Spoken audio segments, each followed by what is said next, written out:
عقنو زحلف حرقان عند حرقكو بطعم تشجيره اذا بحر زق ابز قرب اوان يمصيو كما يغير خستخاخلو خل زنجر زي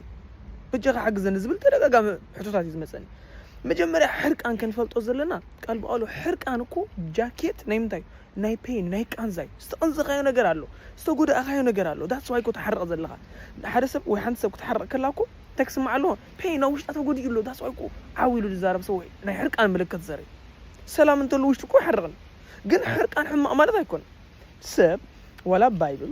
مس حرقانكم ወይ ድማ مس ቁጥዕኹም ፀሐይ አይተጥለቀዳ ኢሉ ምራይ ትሕርቁ ይኮናል ስለዚህ ምሕራቅ እንታይ like respond ግብረ መልስ ነው ህቦ ነገር ግን ገለ ነገር ምስተንከፍና ግብረ መልስ ነው ህቦ ተራቆኑ ዘሐለፈ ኮይኑ ተራ ሸጊርና ኮይኑ ግን ታይና እንደና ኦኬ ቀድም ዝተወሰነ ወን እንታይ ይጋጢም ነው እንታይ አይነት ፔን ያጋጢም ነው እቲ ፔን እቲ ከምዝ አይነት ዝገብረን ዘሎ አቆኑ ዘሐለፈ ነገር ዝገብሮ ዘሎ ስለዚህ መጀመሪያ ከሐከም ዘሎ ማን እቲ ፔን እቲ ቃንዛይ ስለዚህ ምሕራቅ ናቹራሊ ስለዚህ حرق حما الله ማለት አይኮን ግን አቆኑ ዘሐለፈ ሙኻኒ ቀጻል እንተ ዳ ኮይኑ ግን እዚ ነገር ኦኬ ገለ ነገር አለ ዝሕመካ ዳስ ወይ ተሐርቅ ዘለኻ ማዓልታዊ ስለዚህ መስት ምሕራቅ ዲኮን ከተብሉ ነተም ዝሕረቀን ዘሎ ነገር እንታይ ከም ሴንሲቲቭ ጌርኑ ዘሎ አይናይ ፔን አይናይ ቃንዛይ ኢልና እንታይ ምግባር ቼክ ምግባር እንተ አዚክ ኢልና ሓናብ ክሕግዘና ዝኽእል ሰብ ምኻድካ ካብዚ ዘልናይ ስምዒት ክመጽና ኸዲም